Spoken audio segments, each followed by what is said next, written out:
ایک پوری تاریخ دیکھی جائے پاکستان کے اندر الیکشنز کی تو یہ کوئی پہلی مرتبہ اس قسم کے حالات نہیں ہیں. میں کوئی اس بیرون ملک سے ہونے والے کسی حملے کا ذکر نہیں کر رہا, لیکن پاکستان کے گزشتہ 3-4 الیکشن جس ماحول کے اندر ہوئے, پاکستان کے اندر دہشت گردی کے خلاف جنگ جاری تھی, بم دھماکے بھی چل رہے تھے, لیکن اس کے باوجود پاکستان کے اندر الیکشن ہوئے. اب صورتحال یہ ہے کہ تمام تر کوششوں کے باوجود جو پاکستان تحریک انصاف کے خلاف کی گئیں, سیاسی مافیا کی جانب سے, ہینڈلرز کی جانب سے, سہولتکاروں کی جانب سے, ان تمام تر حرکتوں کے باوجود, تمام تر اقدامات کے باوجود, جس سے واضح طور پر یہ نظر آ رہا تھا, یہ کوشش یہ ہے کہ پاکستان تحریک انصاف سے کسی نہ کسی طریقے سے ان الیکشن کا بائیکاٹ کرایا جائے. یہاں تک کہ جب پاکستان تحریک انصاف کے امیدواروں کے کاغذات نامزدگی چھینے گئے, انہیں کاغذات نہیں جمع کروانے دیے گئے, اس وقت بھی پی ٹی آئی اور عمران خان نے کہا کہ ہم الیکشن میں جائیں گے. عمران خان کو الیکشن لڑنے سے روکا گیا, عمران خان نے کہا ہم الیکشن میں جائیں گے. یہاں تک کہ پاکستان تحریک انصاف سے آئینی اور قانونی حق ان کا بلے کا انتخابی نشان چھین لیا گیا. پھر بھی کہا پاکستان تحریک انصاف نے ہم الیکشن میں جائیں گے, اور ان کو ڈیگریڈ کرنے کے لیے مذاکرہ خیز قسم کے انتخابی نشانات جاری ہوئے. اس کے باوجود پاکستان تحریک انصاف نے کہا ہم الیکشن کے اندر جا رہے ہیں, اور اس دوران پھر یہ انتہائی غیر معمولی ڈیولپمنٹ کا ہونا پاکستان کے اندر, اس وقت جو سرحدوں کے اوپر جو صورتحال ہے, پاک ایران سرحد کے اوپر, وہ بڑی سینسٹیو ہے, ذرائع کا دعویٰ ہے. اور اسی دوران پھر یہ انکشافات سامنے آنا, جس حوالے سے کچھ تاریخی حقائق میں جناب آپ کے سامنے رکھنے جا رہا ہوں, اور یہ تاریخی حقائق میں پیش کرنے جا رہا ہوں نون لیگ کے اور پاکستانی اسٹیبلشمنٹ کے فیورٹ کالمسٹ حامد میر صاحب کے کالموں کا کچھ حوالہ میں آپ کے سامنے رکھوں گا, اور آپ کو لے کر جاؤں گا میں 1999 میں, 16 جولائی 1999 میں آپ کو لے کر جاؤں گا پاکستان اور بھارت کے درمیان کارگل وار, اور اس کے بعد پھر اعلان واشنگٹن. اور اس دوران کیا ہوتا ہے؟ اس دوران جناب امریکی اور برطانوی اخبارات کے اندر پاک افواج کے خلاف, پاکستانی فوج کے خلاف, بدماش فوج کے اشتہارات شائع ہوتے ہیں. کچھ سوالات اٹھتے ہیں. حکومت اس وقت نون لیگ کی ہوتی ہے جناب. کیا کسی وزیر یا مشیر نے, یہ حامد میر صاحب کا کالم 16 جولائی 1999 کا, جواب کون دے گا, اس کا عنوان ہے جناب. یہ میں آپ کے سامنے رکھ بھی دیتا ہوں یہ کالم جناب. جواب کون دے گا؟ کیا کسی وزیر یا مشیر نے اپنے محبوب وزیر اعظم کو یہ مشورہ دینے کی ضرورت محسوس کی کہ امریکی اور برطانوی اخبارات میں پاکستانی فوج کے خلاف شائع ہونے والے اشتہاروں کا جواب دینا چاہیے؟ ان اشتہاروں میں پاکستانی فوج کو ایک ایسا بدماش قرار دیا جا رہا ہے جس کی انگلی ایٹم بم کے بٹن پر ہے. اس اشتہار میں یہ تاثر دیا گیا ہے کہ پاکستان میں سول حکومت کی بجائے اصل اقتدار فوج کے پاس ہے, اور بھارت کے خلاف جارحیت کی ذمہ دار پاکستان کی سول حکومت نہیں بلکہ فوج ہے. اگر یہ اشتہار واقعی سچا ہوتا تو کیا وزیر اعظم نواز شریف ٹیلی فون پر آ کر مجاہدین کی واپسی کا اعلان کر پاتے؟ سچ تو یہ ہے کہ پاکستانی فوج کی طرف سے آئینی حدود کی پابندی کا ناجائز فائدہ اٹھاتے ہوئے بھارتی پروپیگنڈے کا جواب دینے کی کوئی ضرورت محسوس نہیں کی گئی. کیا ہماری حکومت کسی امریکی اور برطانوی اخبار میں یہ اشتہار شائع نہیں کروا سکتی کہ بھارت کی انتہائی انورٹڈ کاماز میں بھارت کی انتہائی شریف فوج نے گزشتہ 10 سالوں کے دوران مقبوضہ کشمیر میں لاکھوں افراد کو قتل اور ہزاروں خواتین کی عصمت دری کی ہے؟ اگر حکومت یہ جواب نہیں دینا چاہتی تو پھر یہ جواب مجاہدین اور پاکستانی فوج کو دینے دیا جائے. یہ جواب امریکی برطانوی اخباروں میں نہیں بلکہ کارگل کے پہاڑوں میں دیا جائے گا. قوم مجاہدین اور فوج کے ساتھ ہے, اور یہ سب مل کر جسونت سنگھ کے تمام دعووں کو خاک میں ملانے کی پوری صلاحیت رکھتے ہیں. اگر نواز شریف نے خود بھی خاموشی اختیار کیے رکھی اور مجاہدین اور فوج کو بھی جواب نہ دیا تو پھر آنے والے وقت میں جناب وہ عوام, تاریخ اور اللہ کو کوئی جواب نہیں دے سکیں گے. یہ حامد میر نے کہا نواز شریف کے متعلق. اور اس سے بھی آگے بڑھ کر اس کتاب رنگیلا وزیر اعظم کے اندر انتہائی سنسنی خیز اور ہولناک انکشاف کے میڈیا کے ذریعے فوج کی کردار کشی مہم کیسے جو ہے وہ اس اشتہار تک پہنچی, جو اشتہار میں آپ کو دکھاتا بھی ہوں ابھی. اچھا, نواز شریف نے فوج کے خلاف ڈس انفارمیشن پھیلانے کے لیے باقاعدہ ایک میڈیا سیل قائم کر رکھا تھا. اس سیل میں سہولت سیف الرحمان نے مہیا کر رکھی تھی.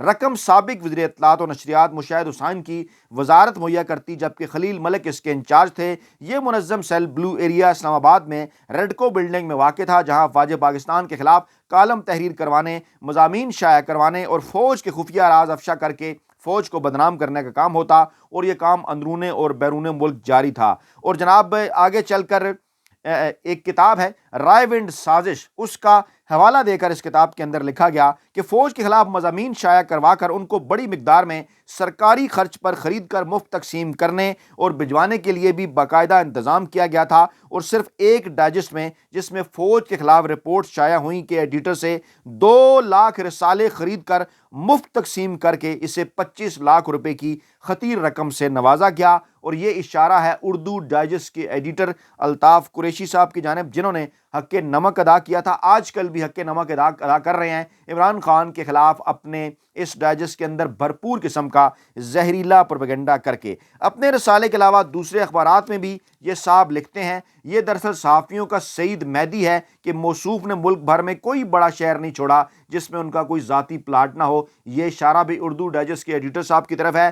رہا کا لفظ اس لیے استعمال کیا ہے کہ یہ شخص اس قدر چالاک ہے کہ جو ہی کوئی پلاٹ بطور صحافی رشوت کے ہاتھ لگتا ہے فوراً بیچ کر دام کھڑے کر لیتا ہے تاکہ کسی قسم کے فنگر پرنٹ کہیں نظر نہ آئیں۔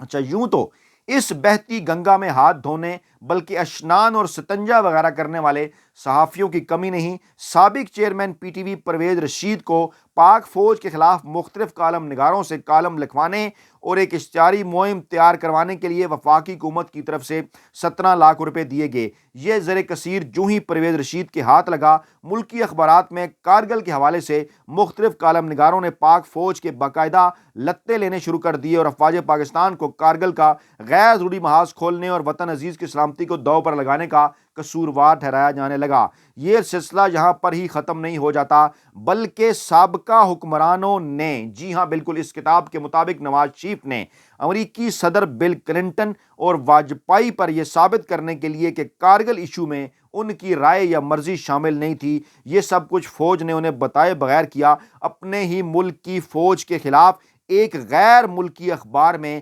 روگ آرمی کا اشتہار چھپوا دیا۔ اس اشتہار کی اشاعت کے بعد افواج پاکستان کی دنیا بھر میں تضحیک ہوئی۔ جناب سابق حکمرانوں اور ان کے حواریوں یعنی نواز شریف نے مذکورہ اشتہار کی اشاعت کے خلاف اپنی زبان سے ایک لفظ تک نہ نکالا، اور D G public relations D G P R میں سابق وزیر اعلیٰ پنجاب کی ہدایت پر پہلی دفعہ ایک پولیٹیکل سیل قائم کیا گیا جو حکومت کے خلاف خبریں رکوانے اور اپنے نظریات کے پرچار کے لیے مخصوص تھا۔ سابقہ حکمرانوں کے خفیہ میڈیا سیل سے حکومت کی ایما پر فوج کے خلاف کالم اور مضامین تحریر کروانے والوں کی بھی ایک فہرست ملی، جن میں ان کے ساتھ فوری رابطے کے لیے گھروں کے فون نمبر اور فیکس نمبر تحریر کرنے کے علاوہ ان کے تحریر کردہ کالم اور مضامین کے ساتھ ادائیگیوں کی دستاویزات بھی ملی۔ اور جناب سابق وزیر اطلاعات سید مشاہد حسین کے حکم پر پاکستان ٹیلی فون کی طرف سے ایک سینئر صحافی کو کالم کے 70,000 روپے ادا کیے جاتے تھے۔ آگے بھی ایک پوری تفصیل ہے۔ مشاہد حسین صاحب کا ذکر اس لیے کر رہا ہوں کہ آج مشاہد حسین سید صاحب آئے ہیں اس معاملے کے اوپر گفتگو کی فرما رہے ہیں، یہ جو ایران نے پاکستان کی فضائی حدود کی ہے خلاف ورزی۔ خیر میں پہلے آپ کو اشتہار بھی دکھا دوں، یہ ہے وہ اشتہار روگ آرمی کا جو کہ نواز شریف کے دور حکومت میں مبینہ طور پر نواز شریف کے کہنے کے اوپر ان کی مرضی سے پاکستانی فوج کے خلاف روگ آرمی اشتہار بین الاقوامی اخبارات کے اندر چھاپا گیا۔ اس موقع کے اوپر میں یہ چیزیں آپ کے سامنے کیوں رکھ رہا ہوں، یہ اس کی کچھ وجہ ہے۔ میں سوال اس وقت یہ کرنا چاہتا ہوں پاکستانی قوم سے، پاکستان کے مختلف حلقوں سے، آپ اس کے اوپر کمنٹ کر کے ضرور اپنی رائے کا اظہار کریں کہ ایسے وقت کے اوپر کہ جس وقت آج پاکستان کی فضائی حدود کی خلاف ورزی ایران کی جانب سے کی گئی، اور کیا آپ نے دیکھا کہ کسی قسم کا کوئی بیان نواز شریف صاحب کی جانب سے ابھی تک سامنے آیا ہو؟ کوئی آپ نے اس قسم کا کوئی بیان دیکھا؟ تمام تر معاملات کے اوپر فوج کے خلاف زہریلا پروپیگنڈا تو وہ کرتے رہے، لیکن کیا کوئی بیان ابھی تک نظر سے گزرا؟ بڑی خاموشی ہے۔ عمران خان ان معاملات کے اوپر بات کر چکے ہیں، اس سے پہلے جس دلیری کے ساتھ عمران خان نے انڈیا کو بھی جواب دیا اپنے دور حکومت میں، وہ سامنے ہے۔ سوال میں یہ اٹھانا چاہتا ہوں کہ اس نازک موقع کے اوپر بجائے یہ کہ پاکستان کے سیاسی محاذ پر جو قیادت جس شخص کے ہاتھ میں ہونی چاہیے تھی، جس کا نام عمران خان ہے، اسے غیر آئینی اور غیر قانونی طور پر 167 دنوں سے جیل کے اندر ڈالا ہوا ہے، اور سیاسی قیادت جن لوگوں کو سونپی گئی ہے یا سونپنے کی تیاریاں چل رہی ہیں یا جن کو مستقبل کا وزیر اعظم بنا کر پیش کیا جا رہا ہے، ایسے وقت کے اندر کہ جب پاکستان کا کوئی بھی ہمسایہ پاکستان سے خوش نہیں ہے، ایران کی سرحد اور ہو جائے اور افغانستان کی سرحد ہو جائے، حالات آپ کے سامنے ہیں، اور ایسے حالات کے اندر کہ جب یہ میں نے ثبوت آپ کے سامنے رکھے، ان لوگوں کو آگے کیا جا رہا ہے جنہوں نے باقاعدہ طور پر ماضی میں پاکستانی فوج، پاکستانی عوام کے خلاف، پاکستانی اسٹیبلشمنٹ کے خلاف، یہ دیکھیں کیا کردار انہوں نے ادا کیا۔ ان کے اپنے گھر کے بندے بھی اس کی تصدیق کر رہے ہیں۔ میں نے حامد میر کا کالم آپ کے سامنے رکھا، اس کتاب سے میں نے آپ کو ثبوت دیے کہ کس طرح سے روگ آرمی کے اشتہارات کارگل جنگ کے دوران، نواز شریف کی حکومت کے دوران امریکی اور برطانوی اخبارات کے اندر چھپے۔ سوال پھر وہی پیدا ہوتا ہے کہ آخر کار اس شریف خاندان کے پاس ایسی کیا گیدڑ سنگھی ہے کہ وہ اس طرح کے کام کر لینے کے باوجود پھر اسٹیبلشمنٹ کے ساتھ ڈیل کر لیا کرتا ہے۔ کمنٹ باکس میں کمنٹ ضرور کیجئے گا، آپ کا اس کے متعلق کیا خیال ہے۔ اپنا بہت خیال رکھیے گا، دعاؤں میں یاد رکھیے گا۔ نئی ویڈیو کے ساتھ جلد حاضر ہوں گے۔ اللہ نے کے بعد۔